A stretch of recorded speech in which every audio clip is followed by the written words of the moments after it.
this nurse was checking for a pulse in the crook of my arm, because when she put the stethoscope on my chest, apparently she couldn't pick up anything. She tested the crook of my arm, looked puzzled. She took my wrist, looked puzzled again. And I said, it occurred to me on the spur of the moment, I said, well, if you're looking for a pulse, you're not going to find it, because a pulse presupposes a heartbeat, which presupposes a heart, and that's something I don't have. Maybe I had it at one time, but during these latter years, I've not had one. So she looked as though she wasn't sure whether to believe me or whether I was losing my mind. And I said, in fact, I'm not even alive, as you all understand life. When I came into being, I had such a large pool of energy that I've been what you all call dead for 12 years, but the energy hasn't run down yet. I always say that nature equips her children to survive in a hostile environment. So although she equipped me to run like a greyhound, to be as tenacious as a pit bull, she gave me the hide of a tortoise. When they want to portray me as being noble, courageous, and all these other things, I tell them, that's nice. And if I needed ego stroking, that would do it. But really, it's selfish in a way, because I'm not comfortable in the presence of other people's suffering if I can do something about it. So to give myself comfort, in order that my head can rest easy on the pillow at night, I just do those things that I think are necessary to help people. I'm practical, pragmatic, realistic. I do feel other people's pain, but not to the point where I will let it affect me. To give an example, if you and I were mountain climbing and you slipped over the edge, I should stay where I am to try to pull you up instead of becoming so empathetic that I jump over the cliff too, just to be where you are. So I try to help people, but I cannot allow myself to get emotionally involved. Ernie.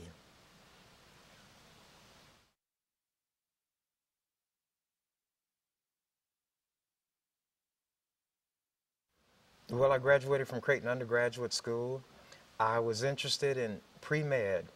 I had taken some scientific courses my first year, but that was about the time that doctors were becoming more interested in their stocks and bonds. Hospitals were becoming a little more mercenary. And at that time, I was still very idealistic. And my purpose for wanting to go into medicine was really to help people, to be a healer. And I was so disillusioned that I decided that I would take something else. So I majored in history, minored in philosophy, and had an unrelated minor in Spanish. Courses which would be of no earthly value in earning a living. So the only thing they suited me for was to go to law school, where you deal with words and ideas. I went into law school. I was working for the post office. I had a family, so I had to miss a lot of classes. But in the process, I never flunked an exam. Those were the 60s, when there was a lot of ferment and racism was very overt, and around the country there were people trying to do things to change the situation.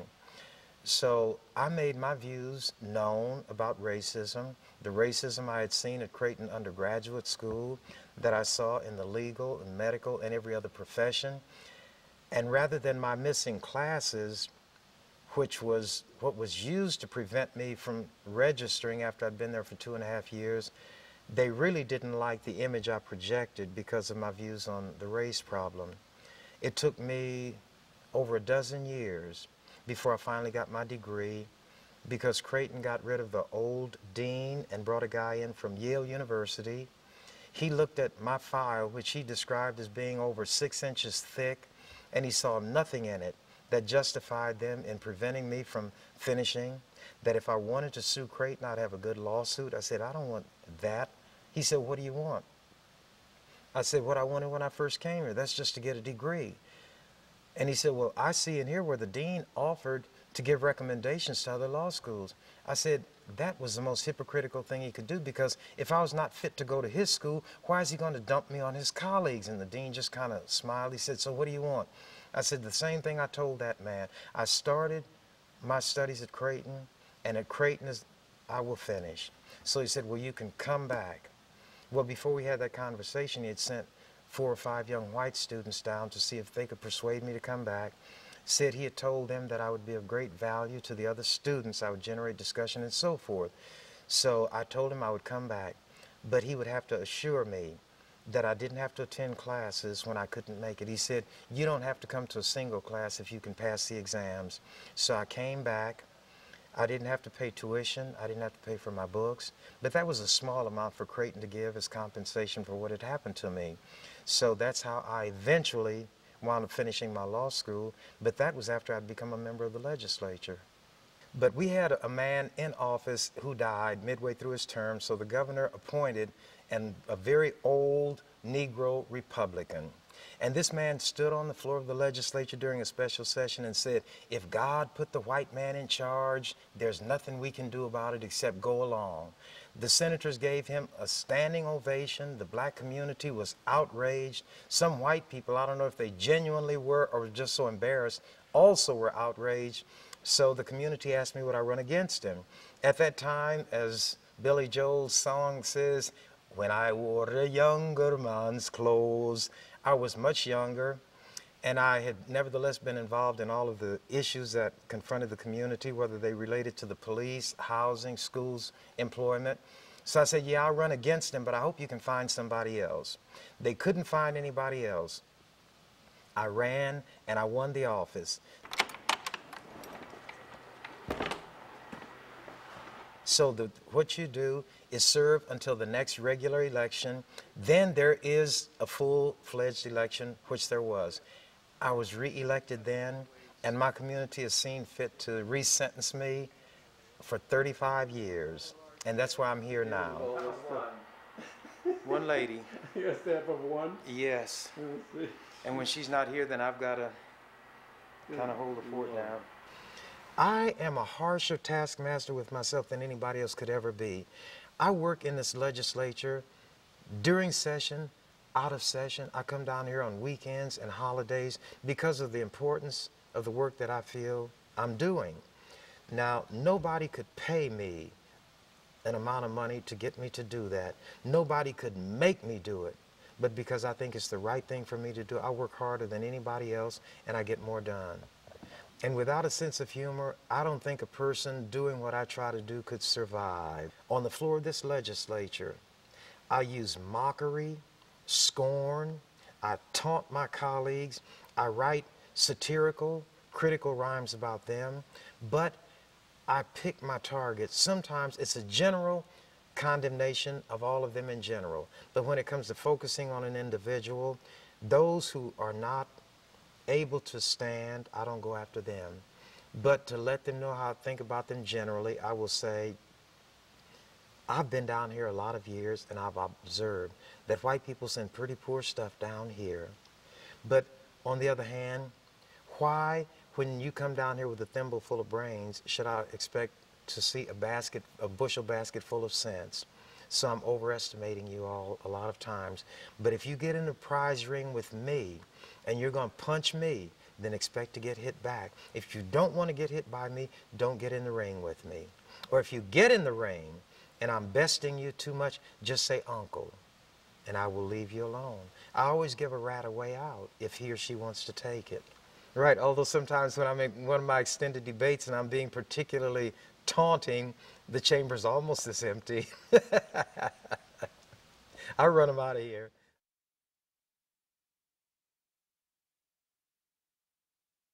There is so much noise of every variety, so many visual images that keep people from thinking that it's hard to break through that and get their attention.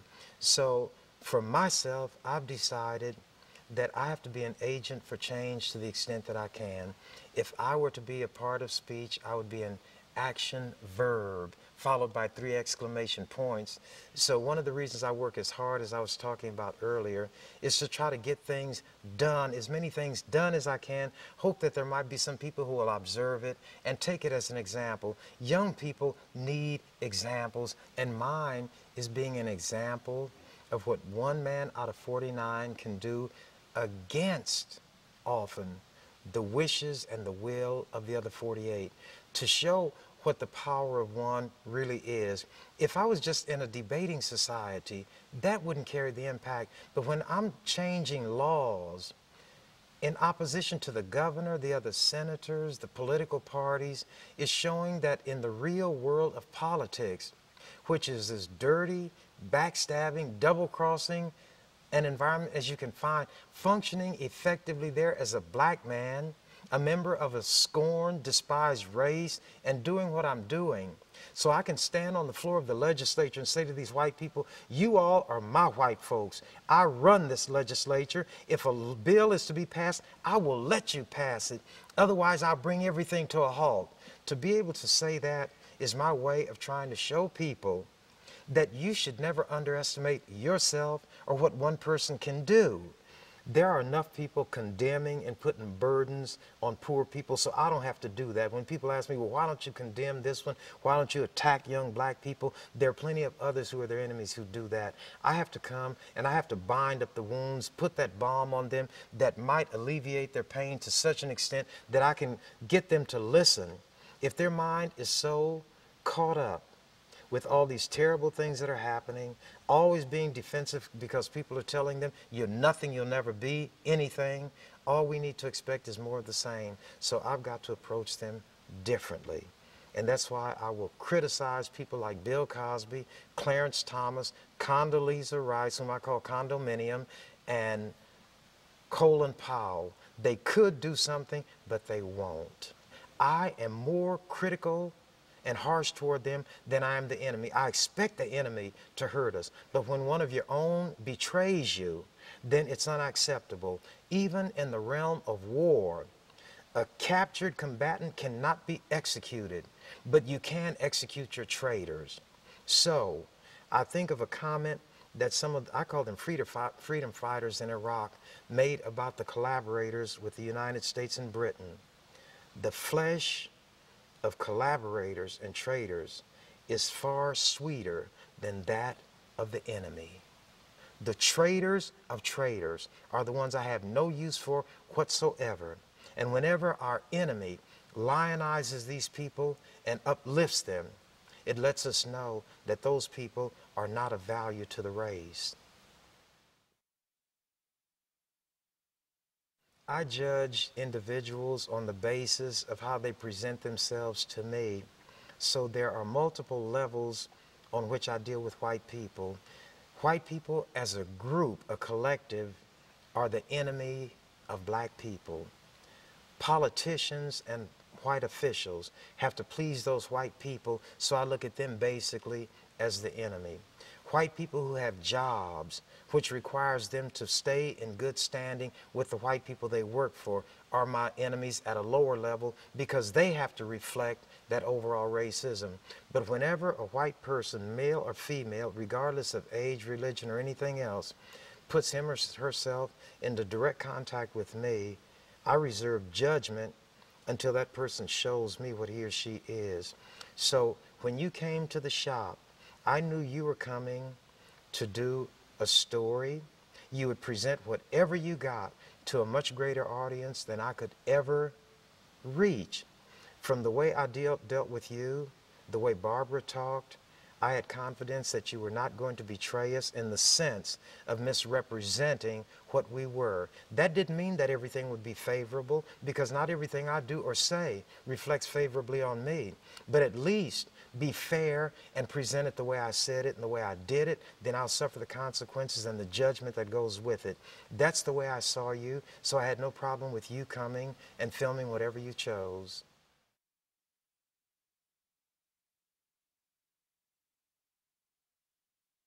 There was a black guy who worked for them, and he thought they really needed to hear what I had to say.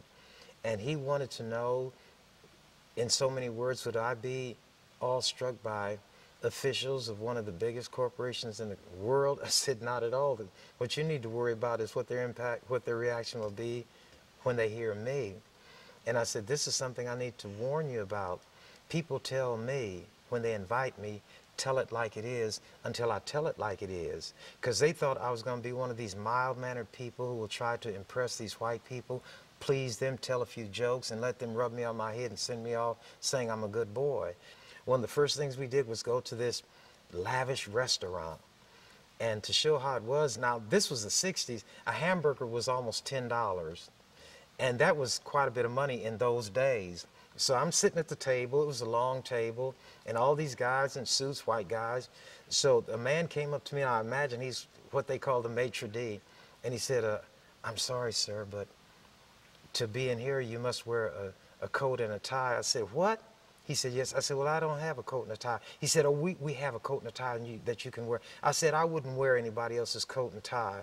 I said, I'm insulted that you men, gestured to the men around the table, would bring me to a place like this, knowing how I dress, knowing that I'm not going to put on a coat and tie, but I'm out of here. So they said, wait a minute, wait a minute. And the maitre d' was full of apologies. And, oh, I'm sorry, sir. No, you can stay. And I looked at the men. I said, I will stay, but I won't eat anything. And I want this to be an object lesson to all of you. And I didn't tell them what the object lesson should be, but I was hoping they'd pick anything they wanted to learn from that. They should have learned it. But one thing they should have seen, not every black man is in awe of them. Not every man is going to let somebody come and put a coat and a necktie on him to make him join the circus. And it was more important that I be who I am than I dress the way they wanted me to dress. I learned the rules of the game wherever I'm going, and I play by those rules. I said, I'm going to learn your rules, and I'm going to beat you at your own game. That's the way I operate, and that's the way I've done it. But that's the kind of craziness of white people, and I lay it on them down here. And I tell them, all of you all get angry because I work within the rules and I get done what I want to get done, and you all won't. I said, because you're weak. I can make better backbones out of jello than what you got in your spine. I said, but here's the way you all have treated black people and why I'm stronger than you. We have a white gazelle, which is you, a black gazelle, which is me, and we look exactly the same in every respect except you're white and I'm black, and they bring us to the starting line and say we're going to have a race, and I say I'm ready to go. They say, oh, but there's one other thing. I said, what's that? They say to me, you're in a cage. I said, oh. They said, yeah. So they put me in the cage. I said, he's not in a cage. They say, no. Then when they start the race, the white gazelle gets to the finish line first, and in your way of thinking, that makes you superior to me. Because in the race, you got to the finish line before I did, but you won't acknowledge that I was in a cage. I said, so you made me know what you are, what I have to deal with down here, and you will never get me to back up a centimeter, not a millimeter, ever. And that's the way I deal with them.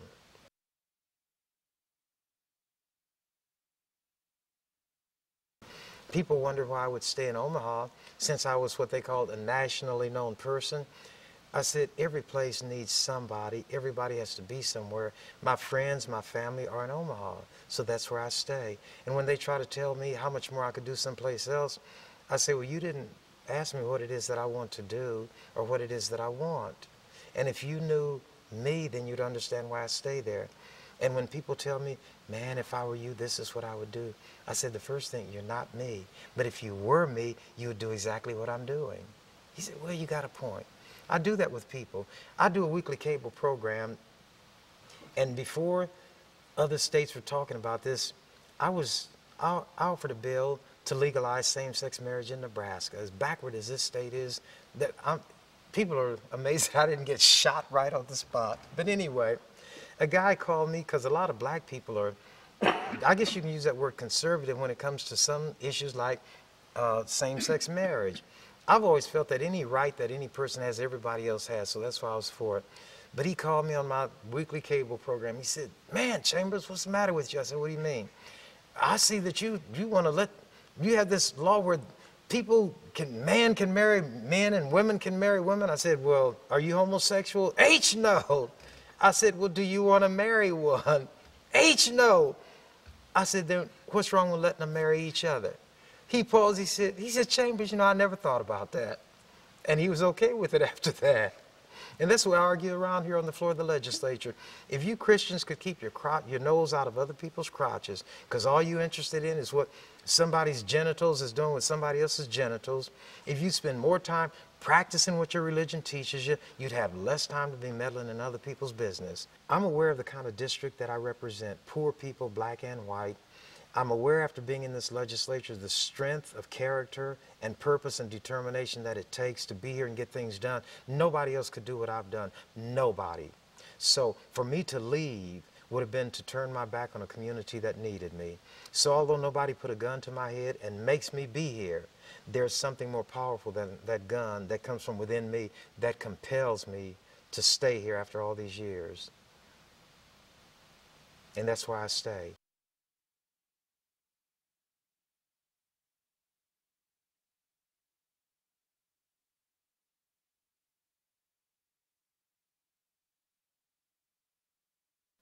And now even my enemies are starting to regret the fact that term limits worked and that I'll be out of here. They know the things that I've done that are worthwhile, especially stopping bad legislation. So they ask me, who's going to be here after you leave? I said, I don't know, but somebody will. There always is somebody else.